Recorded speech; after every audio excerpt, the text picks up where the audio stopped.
We get live right now, man. It's going down. Excited for the season. You know, we coming off a playoff win. I mean, you know, we had a couple wins.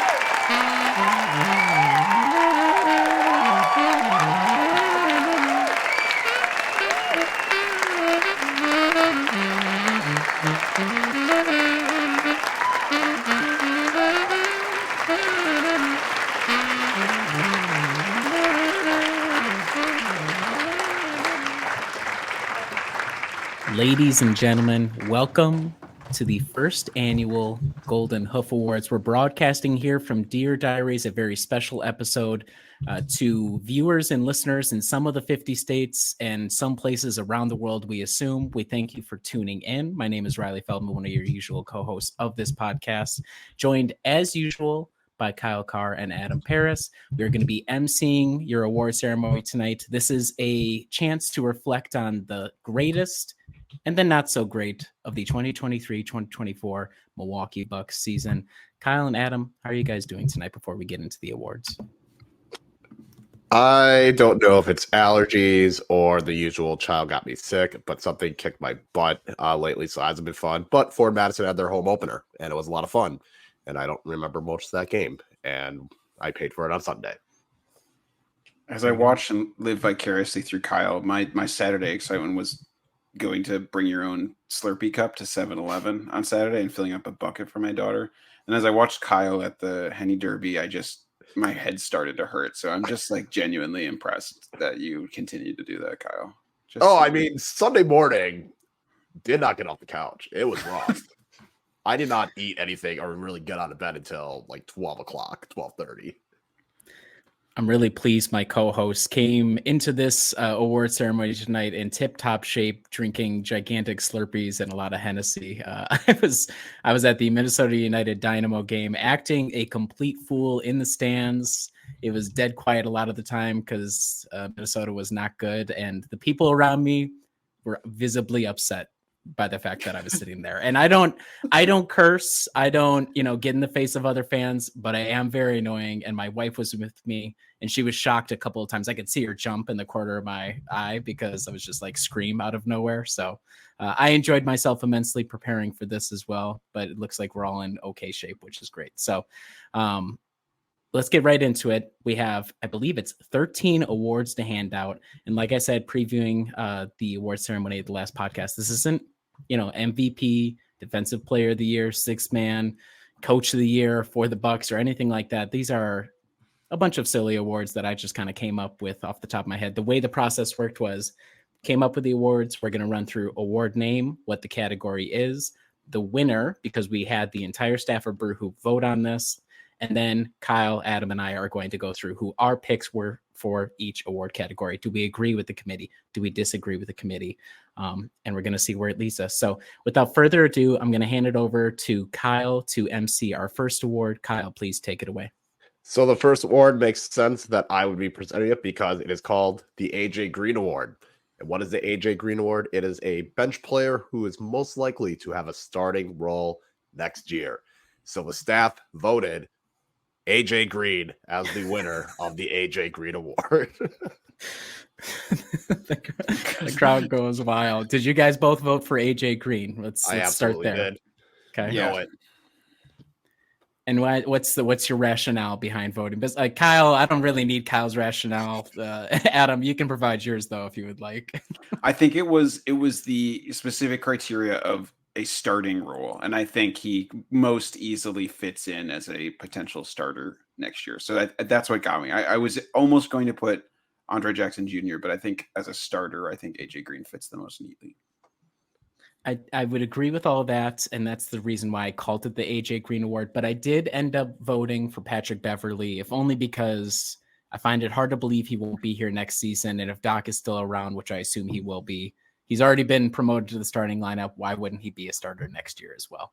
Not to say that AJ Green won't get there eventually, but this was easily a shoe-in. I do believe literally everybody besides me voted for AJ Green for this award. AJ, this is a huge vote of confidence in you. Congratulations. We're going to move on to the second award tonight. It's called the Hit the Road Jack Award. The category, player least likely to still be on the team next year. This is for a full contract player. I kind of played myself because I didn't specify that Gallinari was not an option. So Danilo Gallinari, congratulations. You are the winner of the inaugural Hit the Road Jack Award. He had a great, for him, performance against the Thunder. He was asked to do everything, and he looked like he was going to die doing so. I will open up the floor to you guys. Do you agree with the committee that Danilo Gallinari is the least likely to still be on the team, or do you have another vote, somebody maybe a little more creative than Gallo? Technically, yes, Gallo is the right answer. I forgot he was on the team, to be honest. I did not consider him, but I went with someone because he's probably going to get paid a lot of money and Milwaukee's not going to want to do it. I had Malik Beasley. That's a good one too. That is a good one. I don't know why that one didn't hit me. I mean, this one's tough because for me, it's tough because he was just, I think, on with Shams or something, being like, I saw people have me in the trade machines. I saw you want to trade me for Grant Williams, and I had to sort of meekly raise my hand as a member of that crowd crew. But I had Bobby Portis, and now that I'm thinking about it, I can almost see Gallo fitting in neatly on a vet minimum next year with Bobby Portis gone, because you need a little depth in the front court. I mean, I don't know. He's going to Doc's guys. I'm fully expecting to be a vet min opening night of free agency. Gallo back to the Bucks. I'm calling it right now. That's horrible. You got to keep the medical staff employed somehow. So I don't, job creation is critical. I'm not saying job creation is a bad thing. All right. I also voted Bobby though, if only because I don't know. It just feels like this might be Bobby's last stand, especially if it goes south. Doc has no real ties or obligation to really want to keep Bobby around. So depending on how the front office shakes out everything, he's eminently tradable. He's back on his 6th man of the year campaign. I would advise Bobby that we have bigger fish to fry than your complaints about not being in the 6th man conversation or potentially being in a trade machine. But I don't know. It's a sad situation if Gallinari is back. It might be a little sadder if we run the Bobby Brook Giannis trio back out there for yet another season, to a lot of frustration. So congratulations to you, Gallo. Really strong campaign from Bobby. Maybe next year, maybe not. We're going to find out. Adam, what's the next award? I'm really proud to be presenting tonight's The Failure is Success Award for the worst loss of the season. And there were a lot of strong candidates for this award. But the winner was the loss to the Memphis Grizzlies on February 15th before the All-Star break. If folks need a refresher, the Memphis Grizzlies basically had no one playing in that game. It also came after getting shellacked by the Heat after that exciting win against Denver. Then the Bucks just go out meekly into the All-Star break. So that was a really rough one. But there were, like I said, there were a lot of candidates. So Kyle, what else was on your board thinking about this prestigious honor? For personal reasons, I went with the home game against the Raptors. That just happened because one, it's the Raptors, so losing to them is always an embarrassment. And two, that was a Raptors team that had not won a game in over a month, and you lost at home.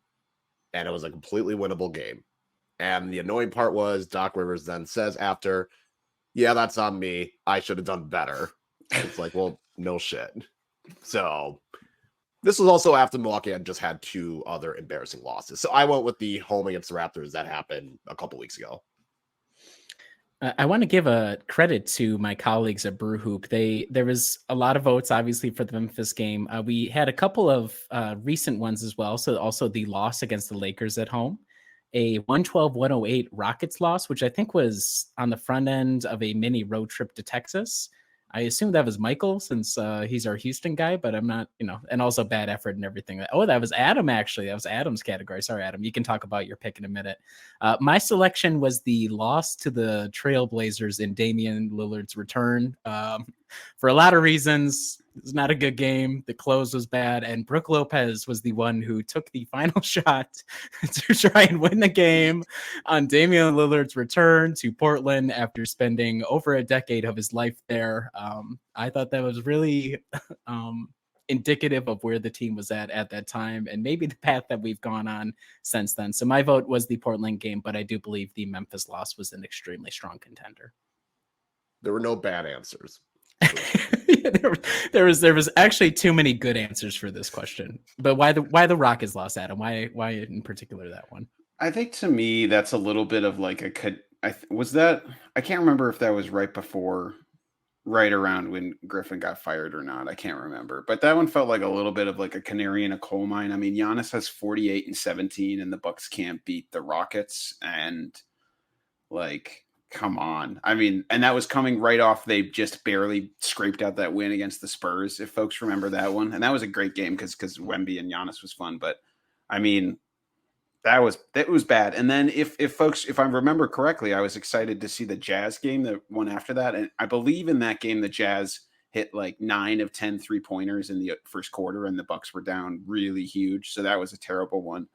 I'd also like to shout out, we didn't even mention that they lost by 40 to the Cavaliers in one of the like worst losses, I would say, up there, along with that Heat loss by 50 a couple years ago.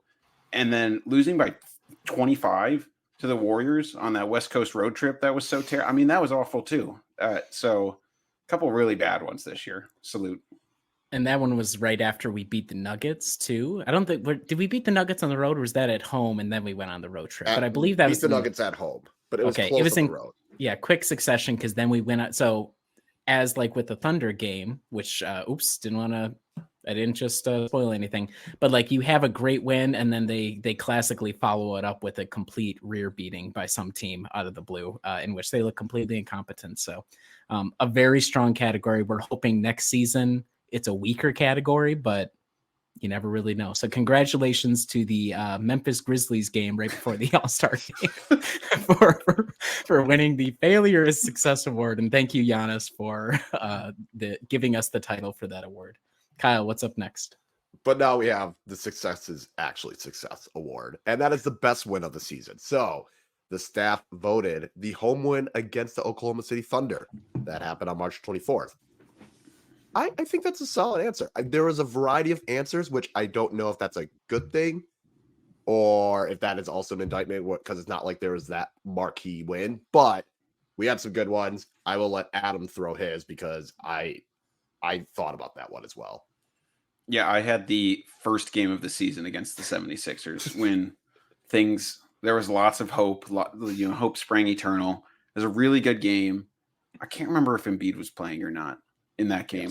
Yes. Okay. I think he was, yes. Yeah. That was a great game. Dame looked really good, and it felt like, wow, that this is going to be an amazing season.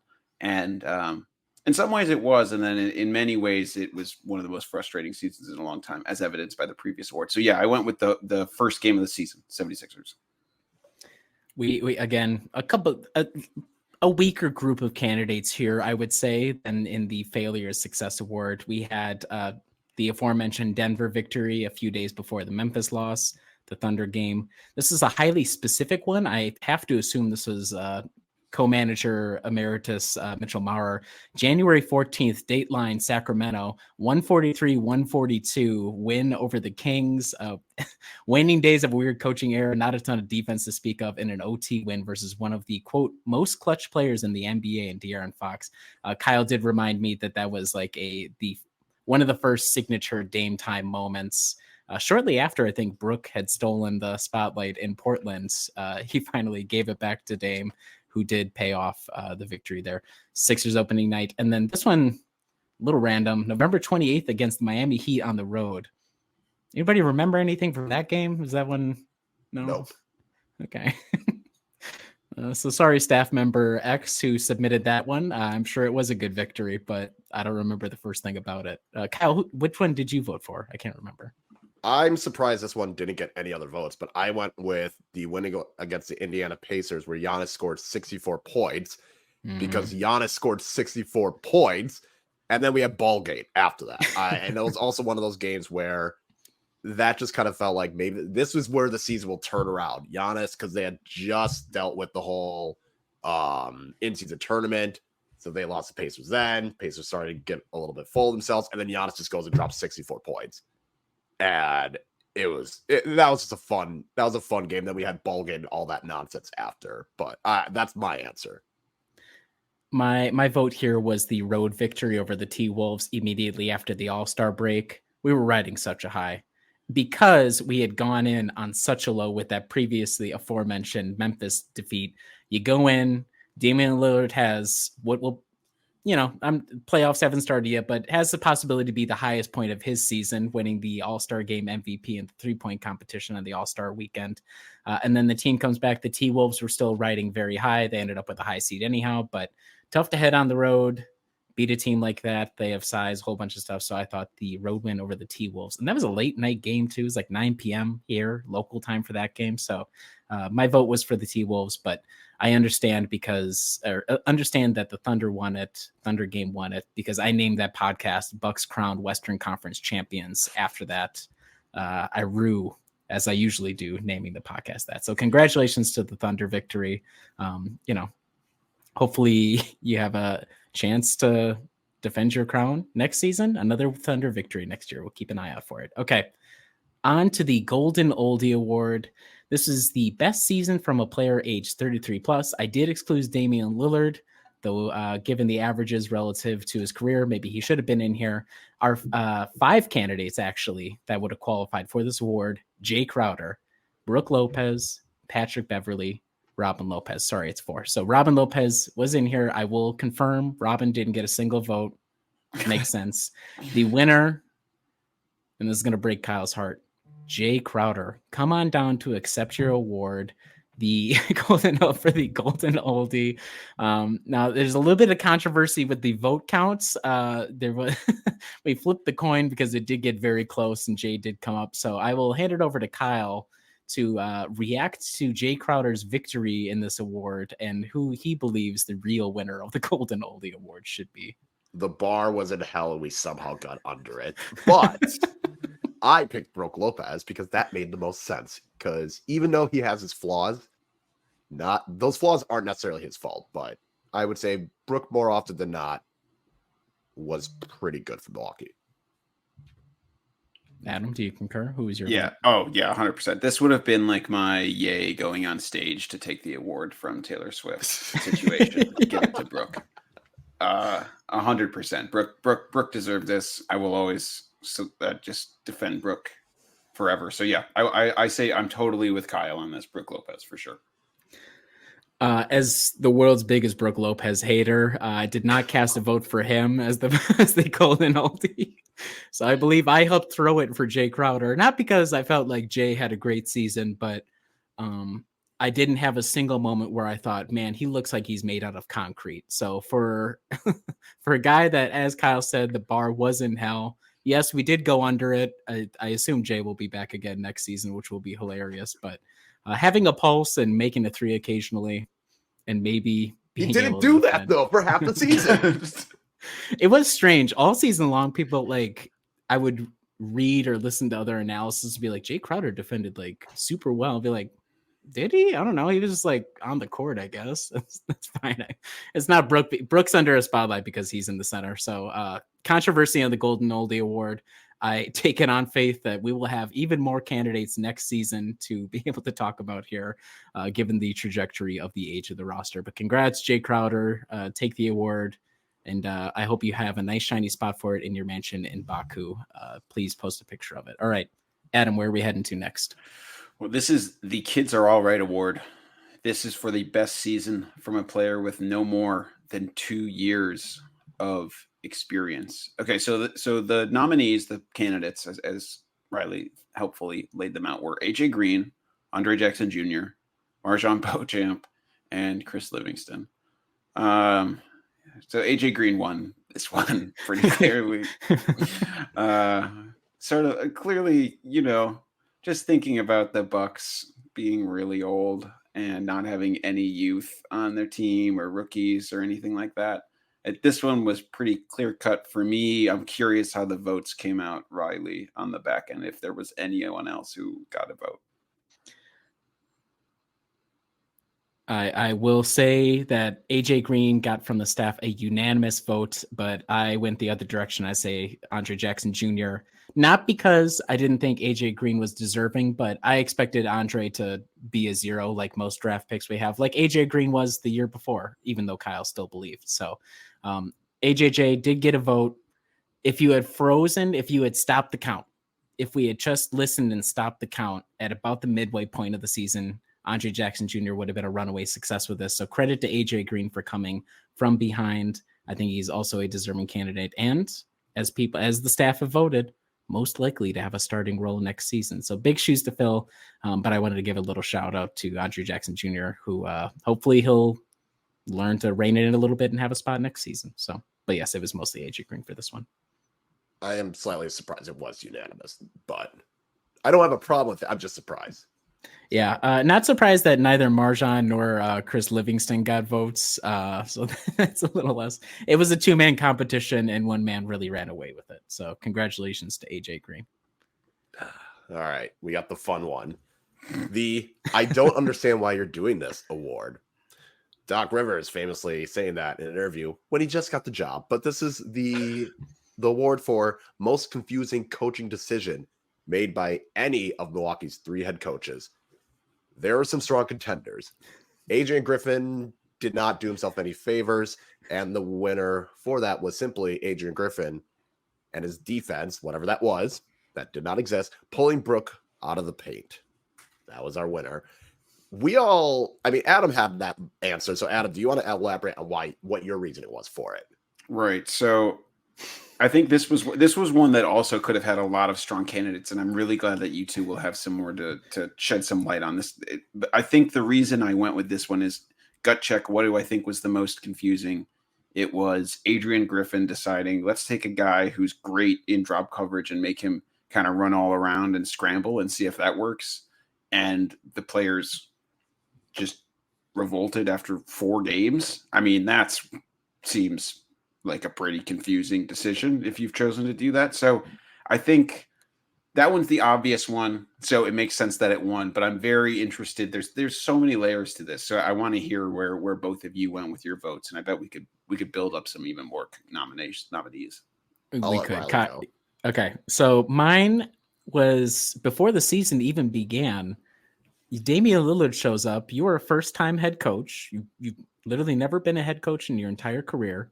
You have 2 top 75 players of all time, and you get into an authority match with Terry Stotts, known close friend and associate of your lead point guard, who could probably know a thing or two about helping you get the offense unlocked and kind of helping you get through the rigors of being a head coach, and you piss him off so much that he literally quits the team before the season even begins. So we probably should have seen the writing on the wall from very early before the season even began. So that was my vote.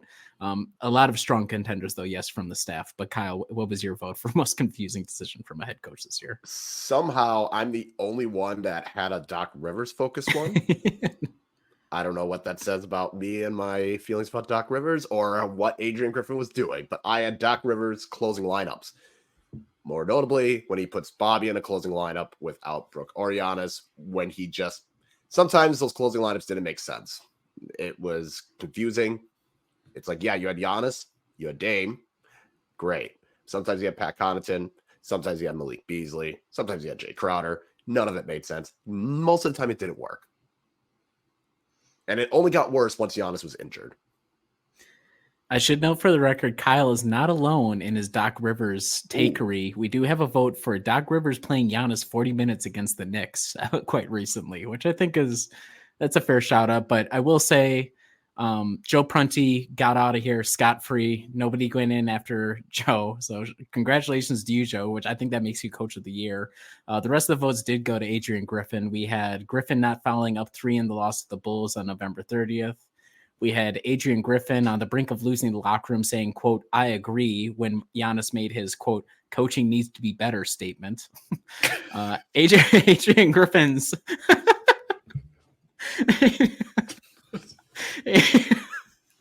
Adrian Griffin's offense was certainly a decision. No elaboration past that. That voter had the backup as also not following up 3 in the loss to the Bulls. A lot of really good votes in here. When I go back, that brink of the losing the locker room saying "I agree," I can kind of remember. It's like one of those really important moments in time where you kind of remember where you were when you first heard it, right? Like when you first saw the clip posted by Eric Name on Twitter and shared on your Discord chat of him going wide eye saying "I agree" with kind of like a smile on his face. So congratulations to you, Adrian. A huge winner here. Yes, Adam, go for it. I just also want to shout out maybe Adrian Griffin not knowing how to run a practice, really, based on some reports. That could be also, that's also sort of a confusing thing to me. Giannis having to take that much of a leadership role, that's a confusing coaching decision, not doing that. So shout out Adrian Griffin, the confusing gift that keeps on giving. Coaching decision. I was going to say, the GM is kind of getting away scot-free, I'm feeling like, from any of this stuff. Oh, no. Oh, good. Okay. I said last week, Adam, you weren't here. I said last week, John Horst, I'm still going after you. You are not in the clear out of any of this. Okay, well, be careful, Kyle. He might be going to Detroit. So that would be even easier to then say what I can say. Guys, come on. This is supposed to be a timeless record here. This is not, nothing's happening outside this podcast. Just erase what just happened there. I do want to ask Doc Rivers doing a film session with the veterans and just not deciding that half the team was not needed. That was a good one. Yeah, there was, a lot of hits this season, a lot of hits. And I was going to ask you guys, should I have made it 4 head coaches since Giannis was like early season Griffin? There was a lot of Giannis takes clipboard, Giannis goes to whiteboard, Giannis calls out this. Like there was a lot of Giannis coaching. Play for Chris at the end of the game. So I wouldn't say, I'm not sure if Giannis has a moment that would make him a good, I don't understand why you're doing this award candidate, but I should have said any of for supposedly wanting Adrian Griffin. That is Giannis. I don't understand why you're doing this. Well, Giannis, a contender as well. We're sorry, Giannis, that you weren't able to win this. Not a lot of Giannis love on this, but that's because Giannis is usually part of the best and the brightest and doesn't qualify for these stupid awards. Okay. Speaking about qualifying for great awards, the best and the brightest, we're moving on to the I'd Buy His Jersey award. The category for this one, player you most like watching this season that does not fit in the non-Giannis category. The winner, kind of a little bit of a surprising winner to me, but Damian Lillard, maybe not that surprising. I get it. Damian Lillard is the winner of this one. He is, like I said before, a top 75 player. If you have rules about buying jerseys only of men who are older than you, like I do, that would fit that criteria for me. So that eliminates a couple of the players. I'm not even sure about my vote if that eliminates him, but Damian Lillard, winner of this, adding to 3 Brew Hoop staff members' collection of Bucks jerseys. Kyle, who did you vote for on this category? It's getting really hard for me to do the rule of buying player jerseys that are older than me, because that would then basically have us go into the golden oldie area. But I had Andre Jackson Jr. just because at the very least, it was a pleasant surprise to see he was capable of doing stuff. I went with Brook Lopez as the player I most enjoyed watching. I'm sure I probably was the only one who voted for Brook Lopez. You were. Yeah. I think he gets a bad rap, right? He's literally having some of the worst perimeter defense probably in the league. He's forced to combat a ton of shots at the rim. He looked a step slower this year, but I mean, the dude broke his back a few years ago. What did he play in 80 games? And he's just forced to go in there. And honestly, like Doc probably isn't playing him enough. They ask him when when Giannis is out there, like, all right, oh, that's right, Brooke, you're big again. They remembered that again. So you know what? I think he did his thing. He shot threes well. He played defense as well as he could. And given some of the injuries and the fact that he doesn't ball hog, I find it very easy to watch Brook Lopez, and I enjoyed watching him outside of Giannis the most. He doesn't ball hog unless it's Damian Lillard's return to Portland, Oregon for the first time in his decade plus career. And then, yes, Brook will ball hog at the end of the game.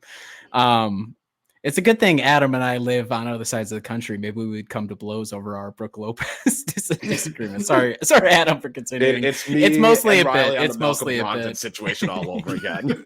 I just love picking fights with my colleagues over the stupidest things. All right. In second place, and for my vote, this is amazing. I was not the only one who voted for this guy. Campaign gets the second highest number of votes on the team for I'd buy his jersey award. Now, unfortunately, Cam is about 2 months younger than me, so it would violate my rule of buying jerseys for guys who are older than me. So it's unfortunate. I'm a hypocrite. The other voter, who is anonymous, wrote into the category RIP, and they did it New York Times style with a period after each letter. RIP, but I love a clearance deal. So this was more of a this is more of a Dante gets traded and you're down to the forum the next day to get a good deal.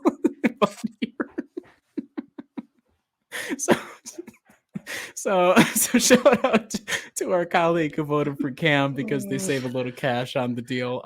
I voted for Cam too, if only because I think I've come to just kind of disdain most of the players as the year is kind of worn on here. So Cam wins because he didn't stick around long enough for me to like come to hate him. He did. You want to talk about a ball hog though? He was a guy who loved calling his number. If he was on the floor, he was going to get 5, 6, 7, 8 shots up, no matter how many minutes he had. Especially if it was out of the flow of the offense, he was prime at that. So I would have come to disdain Cam had he stuck around long enough, but GM John Horst did him a solid, got him out of town early enough where I did not have long enough, and I could still hold on to those memories and say, remember when Campaign was on the team? He's like the CDR version for this year. Like, oh, you remember when that guy was on the team? So shout out to you, Cam. Other candidate getting a vote on this one, Pat Bev. I assume Pat Bev hacked the system and voted for himself, but shout out to you, Pat Bev gets a vote for I'd buy his jersey award. And yes, Brook Lopez was the other one getting a vote on this one. So congrats to Dame. Congrats to all the vote getters, especially to you, Campaign, for not even being on the team and getting votes to buy jerseys. All right, Adam, where are we off to next? I'm really excited to be presenting this award. It's the No, Yes award for the player you least liked watching this season. And this honor is bestowed upon Marjan Beauchamp by the Brew Hoop staff. I think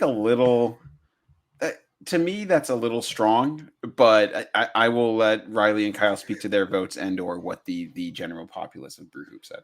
You go for it, Kyle, first. I think the reason why Marjan won is the level of how much he hypes himself and the productivity it was too large of a gap to make up, which made it very, very irritating. I voted for Pat Connaughton because his athleticism is gone. He shot the ball well, but I feel like we are past the Pat Connaughton should be in the rotation, and now we're in playoff time. And this will truly be where Pat needs to be at his best, because every time I've written off Pat Connaughton, he does well in the playoffs. So I did not have fun watching him play, because I also felt like the minutes he was getting could have gone to an AJ Green or Andre Jackson Jr. instead. At least Kyle admits his biases when he votes. You know, he's like what is it, the Baseball Hall of Fame or the Baseball Writers of America? They're like, oh, we just don't like Barry Bonds because he did steroids. It's like Kyle's like, oh, I don't because he was clogging up minutes for my guys. It's just guys. not fun watching a declining athlete still do flybys on a pump fake. Okay, it's not fun. I was actually impressed that Marjan won this. So Kyle didn't. Adam, who did you vote for on this one? Sorry. I voted for Danilo Gallinari. Okay. I also did not vote for Marjan. So I like Kyle's logic. I was surprised when I saw this result. I was like, there's a much deeper dislike is a strong term. Not liking watching Marjan play. And I complain all the time that he doesn't have any motor at all. But aesthetically, for the most part, I don't think there's anything objectionable. You just wish there was more. So surprising win here for Marjan. I voted for Bobby. In spite of the fact that Bobby has asked me to apologize numerous times now Numerous times he's asked me to. He went on Shams's podcast, whatever, today to also demand more apologies and to express how displeased he was. He was in the trade machine and in the trade rumors. He Come has on, tweeted Bobby. his campaign for the Sixth Man of the Year. He's never going to win Sixth Man of the Year. You cannot be a big man and not know how to play defense and win that award. There's a reason why Naz Reid is going to win the award. I voted for Bobby because he's a ball stopper. He doesn't play defense at all, really. And I think the act is getting we're starting to run. I already voted for him as guy least likely to be on the team next year. So shout out to you, Bobby. I apologize, I guess. We'll see by the end of the season who's apologizing to who, but Bobby was my vote here. Adam, not alone on the Danilo Gallinari vote. Adam, why don't you tell us why you found Danilo's game a little hard to stomach as a viewer? So I wouldn't even say it's his game, right? I would actually say when I watched him play, I actually thought his game was pretty aesthetically pleasing. He made some passes that were probably more interesting than any pass that Bobby Portis made this year, I would say. I think it's more that I don't really need to see him play. I wouldn't have minded seeing other people. It's sort of the opportunity cost of having to see Gallo play versus other players, I think, for me was the big thing. I almost voted Bobby, but there were a few times when it's like Bobby is hitting every three that I think, okay, I can't say I wasn't enjoying that, because I was enjoying that. So I didn't want to vote him for this award.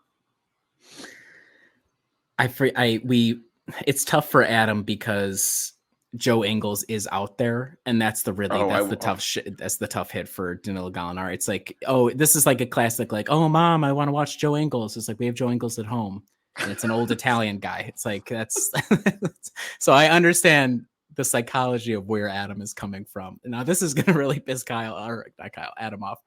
Somebody voted for Brook Lopez, and it wasn't me. So. What did you not like? What did you not like? Who'd you want to play backup center? That's what I don't talk to me. Well, tell Doc that, because he's not quite sure how to do that. So Adam will be conducting a witch hunt once this recording is done, asking which of the staff members voted Brook Lopez as their least favorite player to watch this most season. Underappreciated Buck of all time is who Brook Lopez is going to be of all time.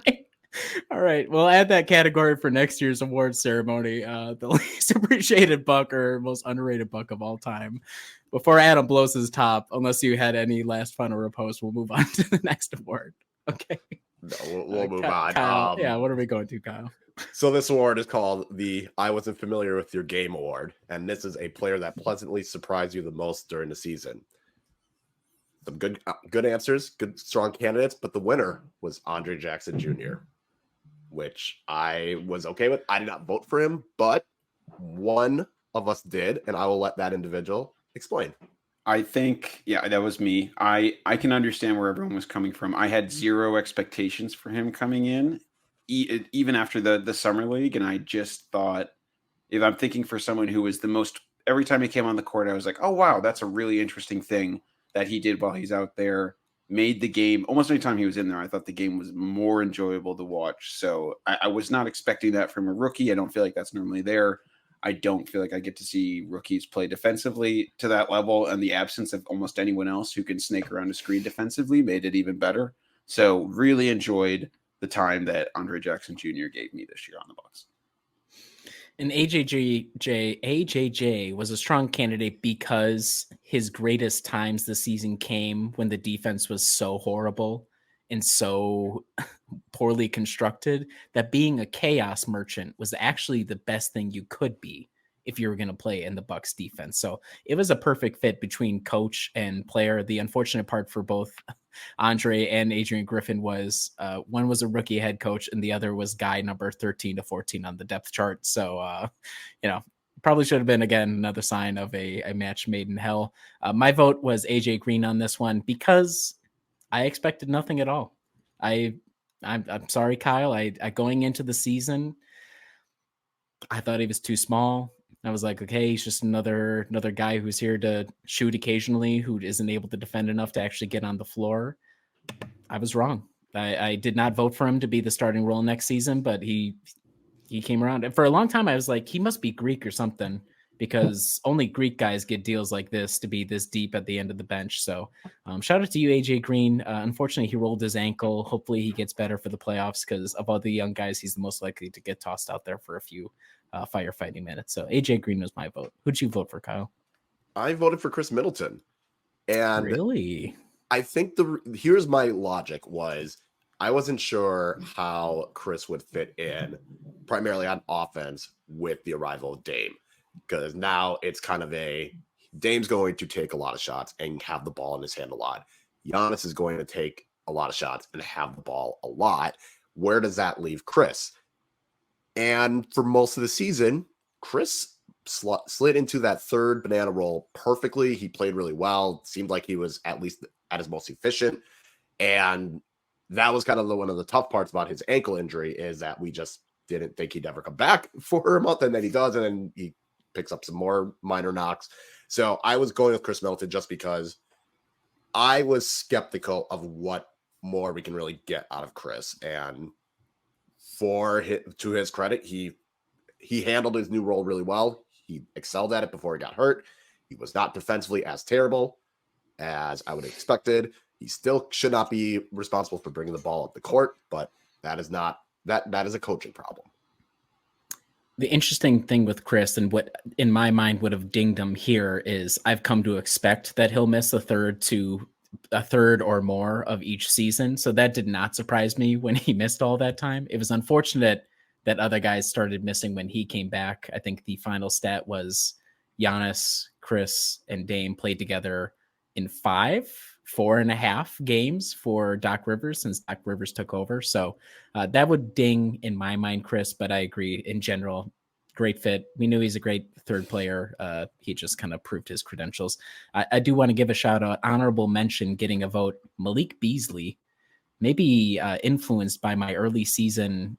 When we signed him, I remember saying in the group chat, I was like, oh, this is cool. This guy like shoots well. Maybe he'll be able to play defense. And Van said, oh, he sucks at defense. And I was like, oh, that sucks. And then he looks like he could kind of stick with it a little bit.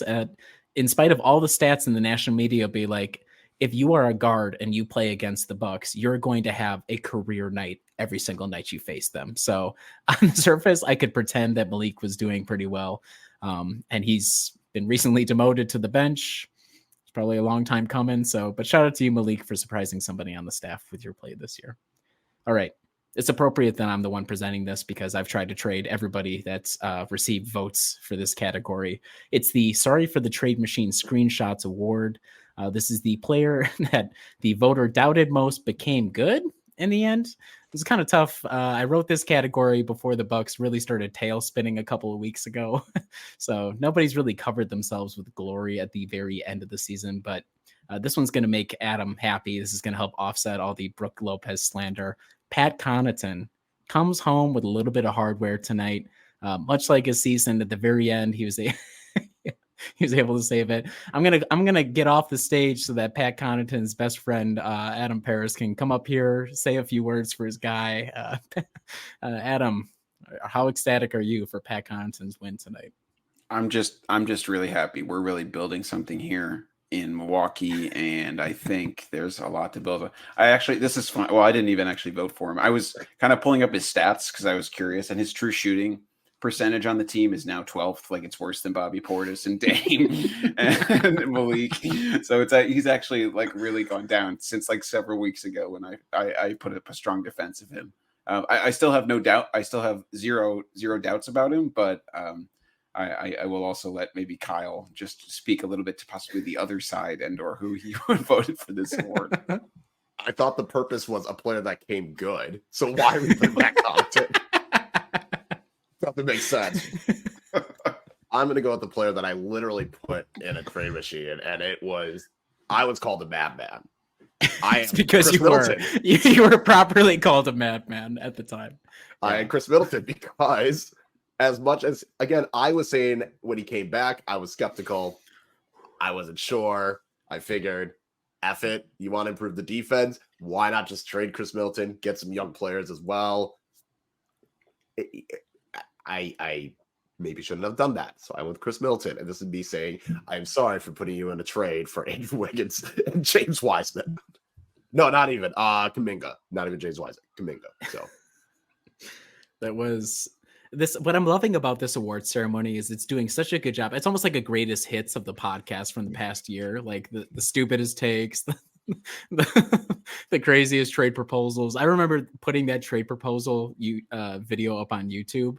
It's the only one that's gotten any engagement, and people immediately just started clowning on us so bad in the comments. And you know what? Rightfully so. So thank you, Kyle, for being honest about your vote. And thank you, Chris accepts your apology because Chris is a good guy like that. Other people getting votes. Hold on, let me check who I voted for. I can't even remember now. I also voted for Pat Connaughton. Sorry. I'm sorry, Kyle. And don't worry, I wasn't alone. Somebody voted Pat Connaughton, I guess. So not many strong candidates on this one. Jay Crowder gets a vote, Malik Beasley, and then also getting votes, Bobby Portis, who is the only person actively demanding for apologies from people. So a couple more Brew Hoop staffers apologizing. I didn't feel all that strongly about apologizing to Pat. But I thought he was dead. And they had like a 2-week stretch where it's like, oh, he's back. And now he's sort of back to being dead a little bit, but he will play minutes. So shout out to you, Pat. All right, Adam, where are we going to next? All right, the next award, it is Brew Hoop, not Brew Hoop award for player most likely to actually read the site. And this one, obviously it's a great award, great title, Riley. This one went to Patrick Beverly, the content maven who produces his own podcast. So yeah, Pat Bev most likely to read the site. Yeah. So and we should note the way that it is written, it is Brew space Hoop, not Brew Hoop, all one word. My biggest pet peeve about our readers, and I don't blame them at all, but they all write it as Brew Hoop as one word. Is not one word, folks. It's 2 words. Pat Bev, yeah, he was actually the runaway winner here. Kyle, who did you vote for on this one? Was it Pat Bev as well?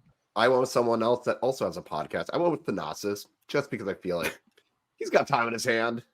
Maybe he's going to try and find some bit that we do and add it to his podcast. So I went with Thanasis.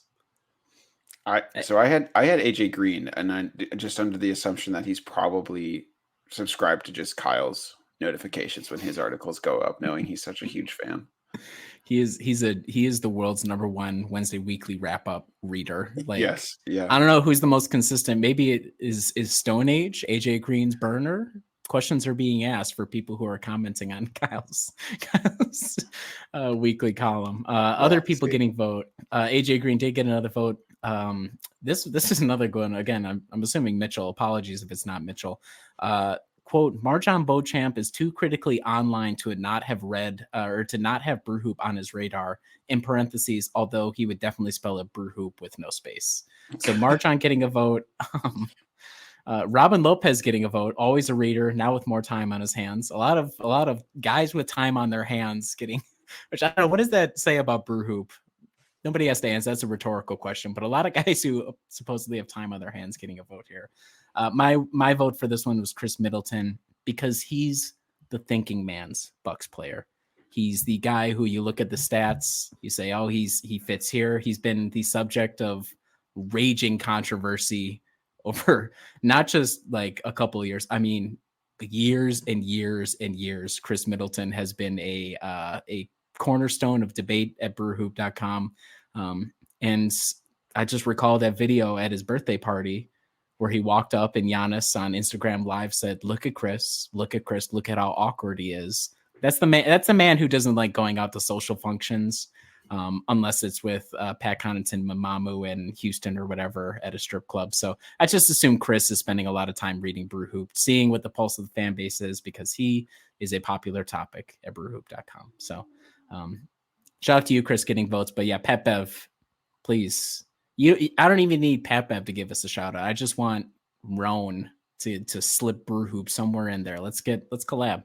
Let's get the collab going. Congrats on his win. Final award before we do some final thoughts on the season. It's the Welcome to Our World Award. This is the player that you would like to see start a podcast of their own. Obviously, Pat Bev eliminates himself. Thanasis also does the same. surprising winner, and I'm gonna have to tally this up to see if he brought home the most hardware tonight. Jay Crowder won the award from the staff of Brew Hoop for a guy that he's okay. Adam's thumbs up. Adam, why don't you and the Jay Crowder committee, why don't you go ahead and make the case, please? My take is, I think there could be sort of a performative aspect to it. That's what he seems to do with his tweets as well. Mm-hmm. Could be very loud and brash. I also think low key he might give some actual insightful basketball quotes sometimes, potentially. Like I at least in one recent Eric Dame article, it was like, we were getting our butts beat in for 2 weeks. So yeah, we kind of felt like we needed to play some better basketball. And it's like, yeah, well, that's true. We all kind of saw it. So I think he's been around enough that he might have stories, but he might not be as grating or annoying to me as Patrick Beverley. So that's kind of where I landed. Do I want to listen to almost any Bucks players with a podcast? No, but I think that's where I went with Jay Crowder. Now, when Adam said that Jay Crowder would have basketball knowledge, I don't think Kyle blinked once. So I'm gonna, Kyle, who is your vote getter on this one? Presumably not Jay. Absolutely not. Like for a half second, I was like, Jay Crowder travel blog for all the places I would send him would be something, but I don't want to see that. The travel blog. I struggled with this one. At one point, I considered Chris Livingston just so I could be like, what? Who are you real? Like, are you actually on the team? But I went with Malik Beasley. I feel like he would be entertaining enough. I don't know. Like he does his little shimmy dance he was doing that for a while. I feel like he has some personality that we just don't see. So I went with Malik Beasley.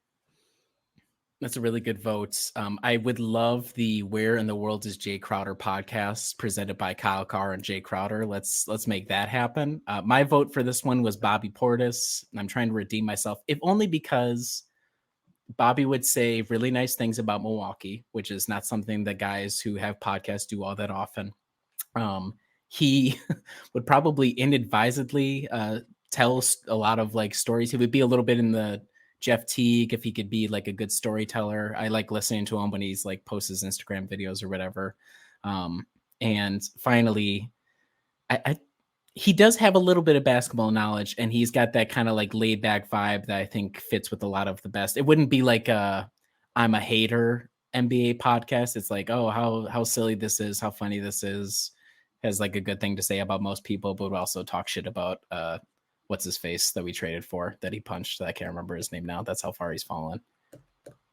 Awkward. What is that guy's name? Nikola Mirotic? Yeah, Nikola Mirotic. sorry. He's enjoying life in Barcelona. Yeah, he's killing it. He's doing a good job. So Bobby Porter was my vote on this, but we want to say congratulations to Jay Crowder for some reason getting the win. Thanks, Adam, for trying to make a compelling case for Jay. That wraps up our awards here. I will ask my co-host here. This is going to be the last podcast before the playoffs, or not before a playoff preview podcast with a Indiana Pacers analyst to be named. We talked about the awards, the season that was. Any final thoughts on the regular season? Rocky, obviously, but anything, good memories, bad memories? What will you remember the season as, the regular season itself, I should say? When we went into the season, I did say this should be interesting. It'll be nice to have a regular season that I should probably pay attention to. And by the time we got to the end of it, I was like, I don't want to do this anymore. So I got what I asked for. I had a regular season that was interesting, for better or for worse. There were good moments, though. Despite how the team has played recently, there were stretches of the season where it's like, okay, this is actually pretty fun. But good Lord, the lows are low. Yeah. I don't know. Kyle summed it up really well. We did have an interesting season. The national media kind of talked about us for reasons that were bad. You know what? I don't want to be all negative Nancy. There's still the playoff run. We'll see what happens. I don't have many expectations. Giannis was awesome. This Giannis season, so thankful for it. I don't care what opinions people have about what Giannis did or whatnot. If you watch Giannis his whole career and you watch the season, this season was awesome. And he was amazing. I thought he was better than ever. And I am so thankful that we got to watch it. Turns out if you're Wilt Chamberlain and you can dribble, you're probably a pretty good player overall. I would say this season for me was something of an inflection point. It feels a little Custer's last standy, old roster. I mean, can't get much older, folks. Like it has to, something's got to give here eventually, right? I've been saying it for years, but I think Giannis has started to take the next steps, as he always has, into the next phase of his career, which is still an excellent player. There was a lot of chaos around the team. I'm hoping for a good playoff run, and if it comes up short, we'll have a lot of chaotic memories. It was an interesting season. It's one I'm not going to forget for a long time. So shout out to that. And I just think no matter what the playoffs are, it will be a turning point into whatever the next era is. I'm just hoping that the team in the front office and the coaching staff are able to execute that pivot into the next era. But something new is starting. It's just not starting all that smoothly. So we'll see where it goes from here. We want to thank everybody for listening, for watching to the Golden Hoof Awards. We want to thank the staff at Brew Hoop for voting. I appreciate you guys all taking part. We're going to keep this going, hopefully, assuming the site doesn't get closed down in the next year. We're going to be hopefully back for the second annual Golden Hoof Awards at the end of the 2024-2025 season. Again, thank you for listening. Keep tuned in, brewhoop.com, got game coverage, analysis. Like I said, we're going to be having an interview later this week with somebody who covers the Pacers to kind of give everybody a preview of where that team is at prior to the series. Monday morning media roundup, Wednesday weekly wrap up, questions and answers, Lisa Byington on brewhoop.com. If you want to get a question in Lisa, go over there. The questions will be open through this week. Send people the podcast if you like it, subscribe, all of that. Thank you guys so much, and we'll talk to you again very soon.